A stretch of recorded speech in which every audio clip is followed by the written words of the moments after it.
Hey everyone, welcome back. Today we're exploring an Ionic Design Kit aimed to streamline work for both designers and developers in the Ionic framework community. Let's break it down. On the left side of your screen, we're diving into coding with help from the official Ionic documentation.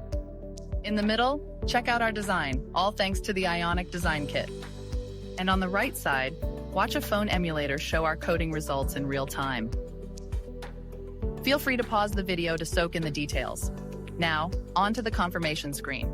This screen is crucial for user experience, confirming actions like form submissions and clearing up any potential confusion.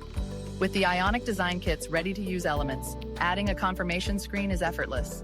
Designers appreciate the pre-made elements, while developers enjoy streamlined coding, all thanks to components grounded in the Ionic framework.